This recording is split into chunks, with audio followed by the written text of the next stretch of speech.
एक नए भारत का दर्शन हो रहा है। प्रधानमंत्री मोदी जी के नेतृत्व में इस नए भारत में हम सबका गौरव बढ़ा है। 140 करोड़ लोग आज अपने आप को गौरवान्वित महसूस करते हैं। जब देश शक्तिशाली होता है तो वह समर्थ भी होता है। समर्थ होता है तो समृद्धि अपने आप आने लगती है, और उस समृद्धि को देखते हुए आज भारत दुनिया की 5वीं बड़ी अर्थव्यवस्था बना है। और बहुत शीघ्र 2024 में एक बार मोदी जी को फिर से देश के प्रधानमंत्री पद की कुर्सी सौंपिए, भारत दुनिया की 3री बड़ी अर्थव्यवस्था बनेगा। भारत का दुनिया की 3री बड़ी अर्थव्यवस्था बनने का मतलब हर नागरिक के जीवन में परिवर्तन होना, प्रति व्यक्ति आय बढ़ना। उत्तर प्रदेश ने पिछले 6 वर्ष में 6 करोड़ लोगों को बहुआयामी गरीबी से ऊपर उठाने का काम किया है, और पूरे देश में 24 करोड़ लोग बहुआयामी गरीबी से ऊपर उठे हैं। इस सरकार के द्वारा उठाए गए उन कदमों का परिणाम है जिसके परिणाम स्वरूप एक गरीब को बिना किसी भेदभाव के शासन की योजना का लाभ प्राप्त हो रहा है।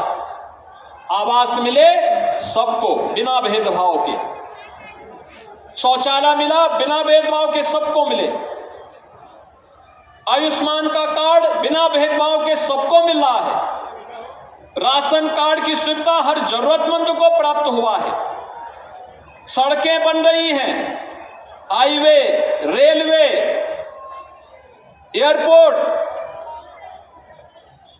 2 लेन और 4 लेन की कनेक्टिविटी, इन सभी का लाभ प्राप्त होता हुआ दिखाई दे रहा है। और आपका ये जनपद तो मुख्यालय लखनऊ गोरखपुर हाईवे के साथ जुड़ा हुआ है, दक्षिणांचल राम जानकी मार्ग के साथ जुड़ा हुआ है, और उत्तरांचल में भी अच्छी कनेक्टिविटी की व्यवस्था हो रही है। यानी जनपद हर ओर से एक अच्छी व्यवस्था के साथ जुड़ रहा है, और विकास की इन्हीं संभावनाओं को आगे बढ़ाने के लिए हम सबको मिलकर के काम करना है। मैं आज के इस अवसर पर यहाँ के प्रशासन से ही कहूँगा कि जिस तेजी के साथ उन्होंने विकास के इन कार्यक्रमों को आगे बढ़ाया है, पिछले दिनों Uttar Pradesh global investor summit के अवसर पर जनपद संत कबीर नगर में भी निवेश के प्रस्ताव प्राप्त हुए थे। बहुत शीघ्र उत्तर प्रदेश में हम लोग उत्तर प्रदेश का ग्राउंड ब्रेकिंग के कार्यक्रम को, यानी जितने भी प्रोजेक्ट प्राप्त हुए हैं उनके शिलान्यास के कार्यक्रम को हम प्रारंभ करने जा रहे हैं। उस अवसर पर संत कबीर नगर की भी उन परियोजनाओं के लिए जहां जमीन की आवश्यकता है जमीन उपलब्ध कराना, जहां पे अन्य प्रकार की जितने भी नो ऑब्जेक्शन सर्टिफिकेट उपलब्ध करवाने की कार्रवाई, सभी प्रकार की कार्रवाई को समयबद्ध तरीके से आगे बढ़ाने का कार्य सभी संबंधित विभाग अगर कर पाएंगे तो यहाँ की योजनाएं न केवल आगे बढ़ेंगी बल्कि हजारों नौजवानों के लिए नौकरी और रोजगार की सुविधाएं उपलब्ध होंगी। और संत कबीर नगर के लिए तो कबीर में खल्लाबाद में तो है ही व्यवस्था, उनसे सटे हुए आमी नदी के ठीक उस पार गीडा भी यहाँ तक फैल चुकी है, तो गीडा में भी रोजगार के ढेर सारे अवसर आपके लिए उपलब्ध होंगे।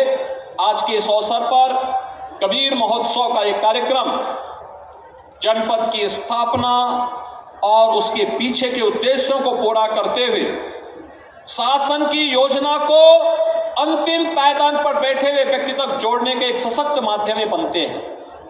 अपनी लोक कला, लोक परंपरा, लोक संस्कृति, लोक गाथा, इन सब को आगे बढ़ाने के साथ साथ मेरी आप सबसे अपील होगी, बहुत सारे परिवार ऐसे होंगे जिनके पास पुरानी चीजें होंगी, किसी के पास पांडुलिपि होगी, किसी के पास ताम्रपत्र होगा, जहां तहां बिखरे पड़े होंगे। इसको कलेक्शन करके जिले के अंदर उसका एक केंद्र बनना चाहिए जहां एक बेहतर म्यूजियम बने, जिस म्यूजियम में हम लोग इनको संरक्षित कर सकें और आने वाली पीढ़ी के लिए इसे धरोहर के रूप में सजो सकें। इसके बारे में भी एक बेहतर व्यवस्था होनी चाहिए। और कबीर एकेडमी इसमें मगहर थे, उसमें सहयोगी बनेगी, उसको संरक्षण करने में सहभागी बन पाएगी।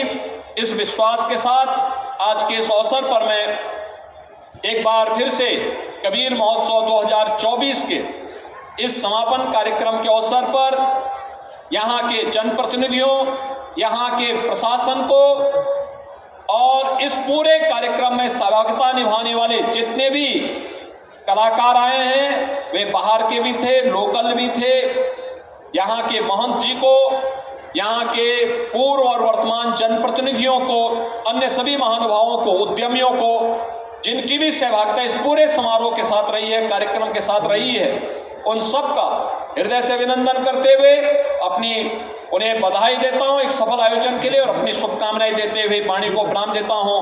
धन्यवाद। जय जय श्री राम।